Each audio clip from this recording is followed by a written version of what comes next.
Battle ground से हमारे संवाददाता राजेश पवार हमारे साथ इस वक्त जुड़ चुके हैं। और राजेश, वहां पर कहा जा रहा है कि बहुत बड़े पैमाने पर ग्राउंड हमले की तैयारी की जा रही है इजराइल की ओर से। हमास के तमाम ठिकानों को चिन्हित भी किया गया है। इसको लेकर क्या जानकारी, क्या बड़ी खबर हमारे दर्शकों तक पहुंचाएंगे राजेश आप? देखिए, जो हमास का ठिकाने हैं गाजा पट्टी पे, उन पे पिछले 2 दिन में इजरायली एयरफोर्स ने बहुत भारी बमबारी की है और बहुत से जो हैं बड़े उनके ठिकाने तबाह कर दिए गए हैं, कई कमांडर्स मारे गए हैं।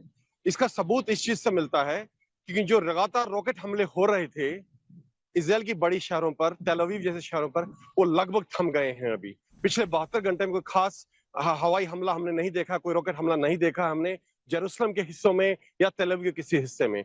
तो कहीं ना कहीं जो जो इजरायली एयरफोर्स की कार्रवाई थी उससे ये साबित होता है कि वो कामयाब रही है। दूसरी जो मीटिंग चल रही है, आप बार बार जिसका जिक्र कर रहे हैं कि हिजबुल्ला के कमांडर्स और हमास के कमांडर्स की मीटिंग हो रही है। देखिए, ये पूरा ऑपरेशन जिसका नाम इन्होंने ऑपरेशन अल अक्सा फ्लड रखा था, ये एक बहुत ही बड़ा कोऑर्डिनेटेड एफर्ट था, एक कोऑर्डिनेटेड ऑपरेशन था जिसमें हमास, हुतीज, हिजबुल्ला ये सब शामिल थे और ये सारा कोऑर्डिनेट हुआ था ईरान से। कमांड सेंटर ईरान था। और अब इनकी जो मीटिंग हुई है वो इस कंटीजेंसी के बारे में डिस्कस करने के लिए हुई है कि अगर अमेरिका बीच में कूद पड़ता है, अगर अमेरिकन ट्रुप्स ऑन ग्राउंड आ जाते हैं, तो ऐसी कंटीजेंसी में अब वो इस ऑपरेशन में जो उनकी इनिशियल प्लानिंग थी उसमें क्या बदलाव लेके आएंगे, इसके लिए मीटिंग हुई है। और ग्राउंड ऑपरेशन जो इजराइल फोर्सेस का है, आईडीएफ का, वो किसी भी दिन अभी जाने के लिए तैयार है। सिर्फ होस्टेजेस के बारे में जो नेगोशिएशंस हैं, जो चीजें सामने नहीं आ रही हैं वो ये है कि पीछे से इजरायली गवर्नमेंट में और हमास में बैकडोर चैनल थ्रू कतर जारी हैं। और जो हमास ने डिमांड की है वो 6000 आतंकवादियों को छोड़ने की है इन होस्टेजेस के बदले। अब ये कितना सच है, झूठ है, या इसमें सच्चाई क्या है, वेरीफाई करना लगभग नामुमकिन है, पर ऐसा सुनने में आया है। और अगर ये होता है तो कहीं ना कहीं हमास की यह शर्त भी होगी कि जो बमबारी है और जो ग्राउंड ऑपरेशंस हैं उन पर भी इजराइल रोक लगाए। ओवर टू यू राजेश, अगला सवाल आपसे ये, आपने जो बड़ी जानकारी दी है, लेबनान के बेरूत में 3 आतंकवादी संगठनों की बैठक हुई है। हिजबुल्लाह चीफ हसन नसरुल्लाह ने हमास के डिप्टी चीफ सालेह अल अरूली और फिलिस्तीनी इस्लामिक जिहाद के प्रमुख जियालत नखला की मुलाकात करवाई है। इन तीनों की प्रोफाइल के बारे में अगर हमारे दर्शकों को आप और ज्यादा जानकारी दे पाए। देखिए, ये है सारे टेररिस्ट ऑर्गेनाइजेशन है। हिजबुल्लाह इन सारे ऑर्गेनाइजेशन से एक ज्यादा ऑर्गेनाइज्ड ऑर्गेनाइजेशन है, लाइक अ मिनी आर्मी और पैरामिलिट्री। बाकी जो हमास है, अल जिहाद है, ये छोटे छोटे संगठन है, छोटे छोटे गुटों के लोग हैं जो मिलके आतंकवादी घटनाएं करते हैं। उसके लिए खास मिलिट्री कमांड कंट्रोल की या मिलिट्री प्रशिक्षण की जरूरत नहीं है। जो हमला 8 अक्टूबर को, सॉरी, पिछले सैटरडे को इसमें हुआ है दक्षिणी इजराइल में, देखिए उसमें बहुत से सिविलियन ऐसे लोग थे जो ना तो किसी संगठन से जुड़े हैं, क्योंकि इनाम की घोषणा कर दी गई थी कि $10,000 दिए जाएंगे, नया घर दिया जाएगा आपको। तो आम जो शहरी हैं जो गाजा पट्टी में रहते हैं, उन्होंने औरतों का, बच्चों का अपहरण किया है, उनको मारा है ताकि कुछ उन्हें इनाम मिल सके। तो जब हम ये बात करते हैं कि वहां गाजा पट्टी में आम शहरी रह रहे हैं, इनोसेंट पैलेस्टीनियंस रह रहे हैं, कहीं ना कहीं इसको हमें एक बार दोबारा नजर डालनी पड़ेगी। क्या वो सही में आम है, क्या वो इनोसेंट है? देखिए, अभी दूसरी चीज जो इजराइल ने इशू की है, वो उन्होंने ऑडियो टेप्स इशू किए हैं। एक हमास के उग्रवादी ने जब एक औरत को और उसके हस्बैंड को मारा तो अपने बाप से बात कर रहा है और बाप उसको बोल रहा है कि Allah is great and you have done a great job. तो क्या वो आदमी इनोसेंट है? इसके बारे में हमें दोबारा देखने की जरूरत है। एक और सवाल जिसका जवाब मैं आपसे चाहूंगी राजेश, जिस तरह की परिस्थिति बनी हुई है, हमास की ओर से सौदेबाजी बार बार की जा रही है, 50 दोहरी नागरिकता वाले नागरिकों को छोड़ने के बदले फ्यूल सप्लाई की मांग की गई है, लेकिन इजराइल ने बिल्कुल साफ साफ मना कर दिया है कि हमारे सभी बंधकों को रिहा कर दिया जाए। तो इजराइल अगर इस तरह से डील कर रहा है तो इसके संकेत संदेश क्या समझे जाए?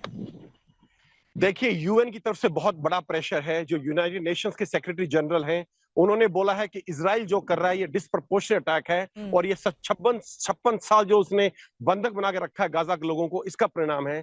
और इजराइल की बहुत ही स्ट्रांग रिएक्शन आई इसके बारे में और उनका बिल्कुल क्लियर स्टैंड है ह्यूमैनिटेरियन एड के बारे में कि ह्यूमैनिटेरियन एड बिना चेक हुए अंदर नहीं जा सकती है, दूसरा फ्यूल नहीं जा सकता है। उन्होंने डाटा रिलीज किया है कि उनके पास लगभग 56,000 लीटर डीजल इस वक्त अवेलेबल है गाजा के अंदर। अगर इतना बड़ा ह्यूमैनिटेरियन क्राइसिस है तो वो डीजल को इस्तेमाल क्यों नहीं कर रहे इन ह्यूमैनिटेरियन इस्तेमाल के लिए? क्योंकि जो जितना भी फ्यूल जाएगा, डीजल जाएगा, उसको मिलिट्री पर्पस के लिए यूज किया जाएगा और यही कारण है कि इजराइल किसी भी हालत में फ्यूल को अंदर नहीं जाने देगा। Over to you. बहुत शुक्रिया आपका राजेश इस पूरी जानकारी के लिए। अब आगे स्थिति क्या बनती है इस पर लगातार हमारी नजर बनी रहेगी। बैटल ग्राउंड से आप सुन रहे थे राजेश पवार, हमारे संवाददाता, वहां से हर एक जानकारी तथ्यों के साथ आप तक पहुंचाते हुए। अशोक सज्जनर जी, बीच में आपकी बात को रोकना पड़ गया था मुझे। अमेरिका की ओर से बार बार ईरान को भी चेतावनी दी जा रही है, हर एक मोर्चे पर दी जा रही है, और अमेरिका ने भी अपनी तैनाती जिस तरह से बढ़ाई है इजराइल के समर्थन में। आगे आने वाले वक्त में क्या ये माना जा सकता है, मतलब एक तरफ ग्राउंड जीरो पर बैटल लड़ने की बड़ी तैयारी इजराइल की ओर से की जा रही है, और अमेरिका ने भी जो अपने फ्रंट खोले हुए हैं, ये क्या बताता है अशोक सज्जनर जी? अमेरिकी कांग्रेस से भी अब यहां पर पूरा समर्थन उसकी ओर से ले लिया गया है इजराइल के समर्थन में, ताकि पैसों की या साजो सामान की कहीं कोई कमी नहीं आए। जी देखिए, बिल्कुल ठीक बात कही है आपने चित्रा। देखिए, political, diplomatic, moral, financial support जो भी अमेरिका दे सकता है, जिस प्रकार का दे सकता है, वो मेरे ख्याल से अमेरिका दे रहा है और देता रहेगा इजराइल को। देखिए, ये बहुत ही अनयूजुअल चीज है जो जब एक वॉर जोन में अमेरिका पहले अपने सेक्रेटरी ऑफ स्टेट को भेजते हैं एंथनी ब्लिंकन को, फिर अपने डिफेंस सेक्रेटरी लॉयड ऑस्टिन को, फिर अपने चीफ ऑफ आर्मी स्टाफ को, और उसके बाद जो राष्ट्रपति खुद हैं वो वहां पर आते हैं एक दिन के लिए। तो मेरे विचार से ये बिल्कुल एक साफ संदेश है इजराइल को और जो आसपास के देश हैं, जो अमेरिका खड़ा है इजराइल के साथ और खड़ा रहेगा। दूसरी बात, उसने अपने दो एयरक्राफ्ट कैरियर्स वहां पर भेजे हैं, सबसे सोफिस्टिकेटेड, सबसे बड़े एयरक्राफ्ट कैरियर्स हैं, और बेसिकली ये नहीं है जो वहां पर वो युद्ध में एकदम एंटर कर जाएंगे या उनका कोई ऐसा इरादा है युद्ध में एंटर का। मैं नहीं समझता हूं वो बूट्स ऑन द ग्राउंड लाएंगे वहां पर, परंतु ये एक सिग्नलिंग है, ये एक मैसेज है। सबसे बड़ा मैसेज है ईरान को, जैसे आपके अभी कॉरेस्पॉन्डेंट बता रहे थे, जो इसके सूत्रधार ईरान है, जिसके हाथ में जिसे कहा जाए पपेट स्ट्रिंग्स हैं, और सब तो प्रॉक्सीज हैं। हिजबुल्ला भी प्रॉक्सी है, हमास भी प्रॉक्सी है, हूती भी प्रॉक्सी है, सीरिया में भी जो उनके अपने ग्रुप हैं, इस्लामिक जिहाद, ये सभी के पास जो पैसा आया है, जो उनके पास साजो सामान है लड़ाई का, ये सब ईरान की तरफ से आया है। और आप देख रहे हैं ईरान के जो विदेश मंत्री हैं वो कतर में जाते हैं और हमास के चीफ से मिलते हैं, और वो वहां पर जाते हैं, लेबनान में जाते हैं, हिजबुल्ला के चीफ से मिलते हैं। ईरान का ये मंशा है जो ये वाला जो थिएटर है ऑफ ऑपरेशंस ऑफ वॉर, ये जितना ज्यादा बढ़ाया जाए उतना बेहतर है, क्योंकि वो समझता है एक मौका है अमेरिका को यहां से बाहर निकालने का, एक मौका है इजराइल को वहां से खत्म करने का। और कोई देश है, ये मैं आखिरी बात कहूंगा, और कोई देश, चाहे यूएई हो, सऊदी अरेबिया हो, जॉर्डन हो, इजिप्ट हो, वो इसमें बिल्कुल नहीं पड़ने वाले हैं। तो ये केवल अब जो आतंकी गुट हैं, इन्हीं को वो साथ में लाने का प्रयास किया जा रहा है। जैसे आप बता रहे हैं लेबनान में अब मीटिंग हुई है, परंतु और जो देश हैं ये इसमें बिल्कुल नहीं आने वाले। अब ऐसे में यूएन की भूमिका कितनी बड़ी हो सकती है, लेकिन अब यूएन के चीफ को लेकर ही अगर बड़े देशों की ओर से आपत्ति जताए, जब वो सफाई देने पर उतारू हो जाए। ये अलग अलग तस्वीर दिखा रहे हैं।